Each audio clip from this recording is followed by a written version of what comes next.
How you doing, guys, and welcome to another Dark Souls 2 video where I'll be offering my tips and strategy on all the bosses. This time I'll be taking on 4 bosses, because for anyone who hasn't played Dark Souls 2, let me just tell you, this game has more boss battles than any other Dark Souls game, even Bloodborne, even Demon Souls. But anyway, seeing as I have so many bosses in this game, I thought I'll put as many in a video as I can without making it too long. This time I'm going up against the Covetous demon? Whatever the fuck his name is. I'm just gonna call him a big fucking slog. Now, the best strategy I can offer you for this fight is stay to his side. It really is the best place to be. You don't want to be in front of him because then he can swipe you with his arms. Now, when you're at the side of him, that's pretty much the only move he can hit you with. That rolling move right there, which is very easy to dodge. Even though I didn't quite dodge it myself that time, I did get a bit greedy with my hits. But yeah, you don't want to be in front of this guy because he'll swipe you with his arms. And you don't want to be directly behind this guy because he'll swipe at you with his tail.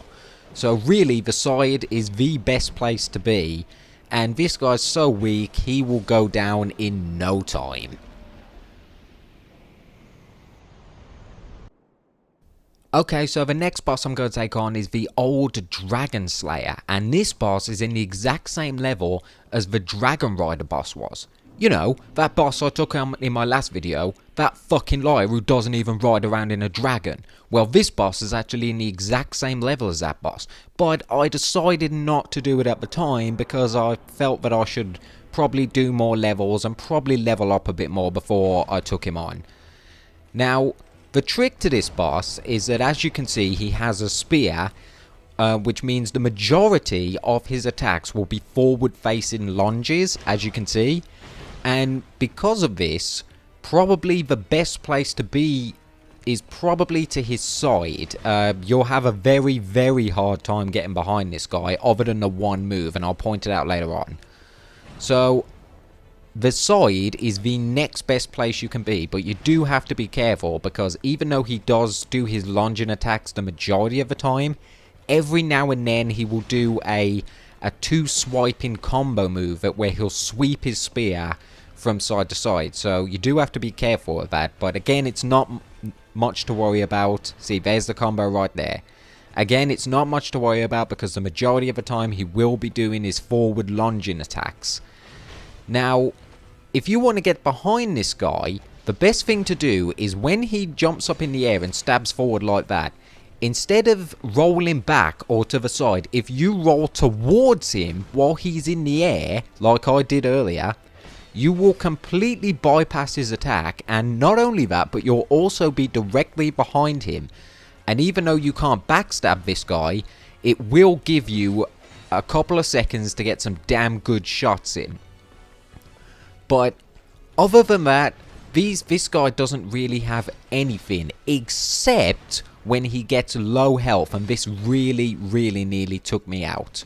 So I don't know whether he starts doing this move after he's low health or whether it's just a normal attack that he does, but eventually he will raise up in the air and slam down in what I can only assume is that lightning attack, and before I had a chance to recover, he just nailed me with his spear, and I was starting to panic at this point.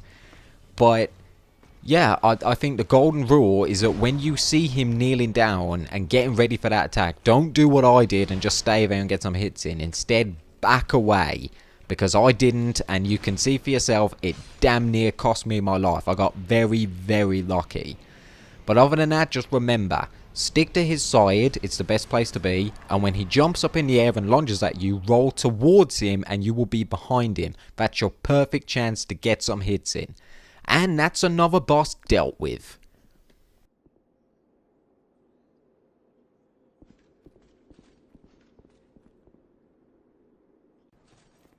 Okay, so the next boss is Scorpioness Najka.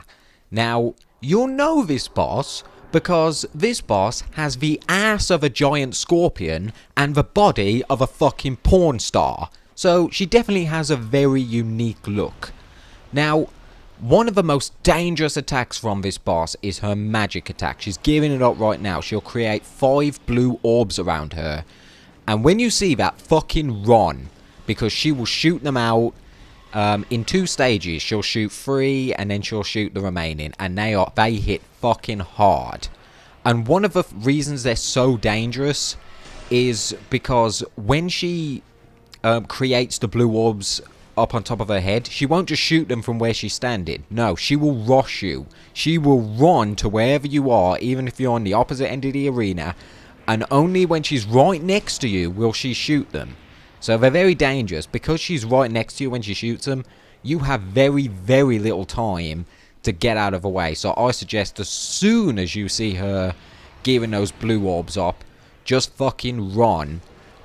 You should be able to bypass the 3rd step, and when she starts shooting a 2nd set of balls, just roll and you should make it out. Okay, so this boss is very dangerous because she doesn't leave you that many opportunities to hit her. When she goes onto the ground like this, stand on this stone platform, which is roughly in the middle of the whole arena. If you're standing on the sand, then she will jump up at you and grab you and do serious damage. If you're standing on this stone platform, she can't do that. Better yet, when she rises from the ground, she'll be right in front of you, and you can get a few hits in before she recovers. Other than that, when she shoots this magic attack, roll towards her and you should completely bypass them. The majority of attacks that she does is this sort of forward-in lunge with her spear. Every now and then she will stab her claws in the ground. Again, this is a great opportunity to get some hits in, because it will take her 2, maybe 3 seconds to pull her claws back out of the ground. Now, after you do enough damage to those rear tails, they will break off. So that's a good thing, but it will take quite a few hits to do that. Again, you don't want to stay too close to her. Not only does she have that forward lunging stabbing attack, but those 2 pincers she has just in front of her legs, she can swipe at you with them as well. So you don't want to go toe to toe with this girl and just trade hits, because you will come off worse every single time. This right here is definitely the best time to get some hits in. She will rise from the ground right in front of you. You can get some damn good hits in and then quickly roll away before she can recover. And again, the next best time is when she stabs those tails in the floor. Again, you can get some hits in and hopefully break them off. And other than that, this boss really doesn't have that many things that can surprise you with. She tends to just do the exact same moves over and over again. And like I said, after you've hit those tails enough times, they will break off. Definitely, without a doubt, the most dangerous move that she has that you must stay away from is definitely, like I said, when she creates those blue magic balls on top of her head. When you see them, run. Get out of there, because she will chase you after she shoots her first set. See, there she got me. There was nothing I could do. I couldn't do anything about it. You know, she's damn lucky she didn't kill me. Other than that, this fight mainly comes down to patience more than anything. The majority of the bosses up until this point have gone down fairly quickly. I think this is the first boss that probably will take some time. But again, her standard attacks aren't really that powerful, so you don't have to worry about that. The only thing that's really dangerous is her magic, but as long as you quickly learn how to bypass that, and try and bait her attacks. Get close to her and then back away. Try and bait her attacks so that she slams those tails in the ground, because that's a great time to strike. Yep, see, there's a few second delay before she can even do anything. And other than that, there's not really much I can tell you other than these fucking blue balls. See how she chases after you before she fires them? They're a bastard, and they get me every single fucking time. But those ones aren't so bad. Again, like I said, you just roll towards the camera and they won't hit you. And again, golden rule, when she goes under the ground, stand on the stone platform, which is right more or less in the middle of the arena. And every single time, when she pops up on the ground, she will always be just in front of you. That gives you a great chance to get some hits in. And other than that, there isn't really anything else I can tell you about this boss.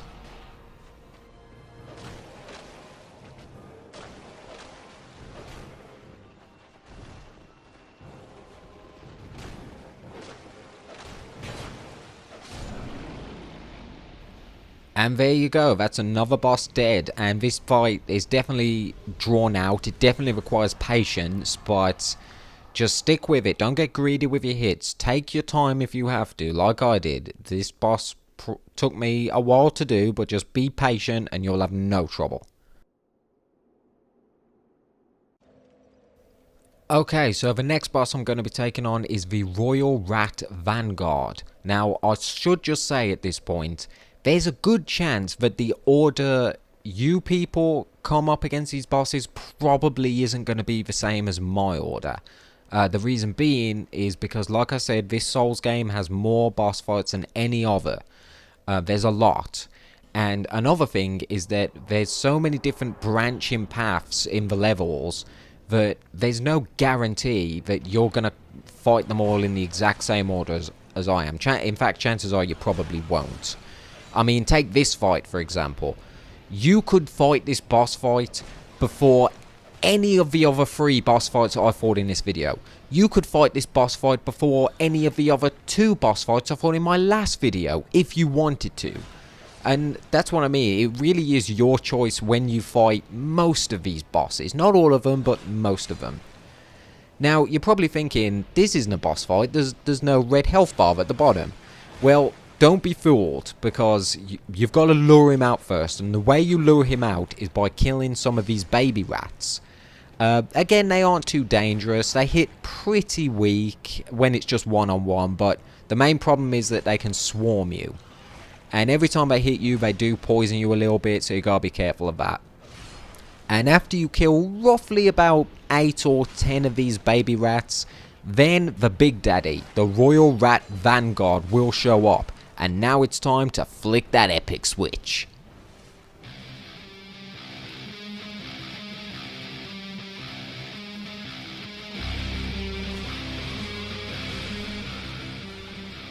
Okay, so the thing about the Royal Rat Vanguard is that he looks very, very, very similar to all the other rats. There's only one slight difference, and that slight difference is right there. You can see he's got a sort of long strip of black fur or hair or whatever it is going down him. That is the only physical looking difference between him and all the other rats. Now, the best piece of advice I can give people is to just keep on the move. Keep making your way around the outside of the arena and keep a lookout for the rat with the black striped fur run down his back. You'll see him coming up just now. There, you can see him. He looks very similar apart from that black fur. That's the one you want to go after. He's the one who, when you hit, the health bar goes down. It's pointless bothering with all the other baby rats because they just keep endlessly respawning. There's no way to stop them spawning. You can kill them all day if you want to. It's not going to make any difference. And so again, I would strongly recommend stick to the outside of the arena. Just keep running round and round in a circle. Don't bother with the baby rats. Only kill them when you have to, if they get you cornered, for example. Because again, one-on-one, they do not hit hard at all. But when you've got them all swarming you, they can do some serious damage. And don't forget, every time they hit you, they will raise your poison bar up just a little bit. So if you have enough of them hit you, you're going to get poisoned and you're going to be in serious trouble. So, again, try and forget about these baby rats as much as you can. Just keep running around the outside of the arena. Keep an eye out for that one with the black strip. Now, I'm not going to say it's easy to do that, because it really isn't. There's only such a slight difference between him and the others, so it can be very hard to spot him in the crowd, but just be patient. Just be patient, and luckily this boss has very little health, so it will not take many hits to take him down at all. So when you do see him, just get as many hits as you possibly can, but don't get greedy. As soon as the other rats start swarming you, get out of here and just repeat the process. Keep running around until you see him. It's the best piece of advice I can give you. Right guys, so I'm going to end the video here. I hope these tips and strategies helped you out, and I'll see you next time.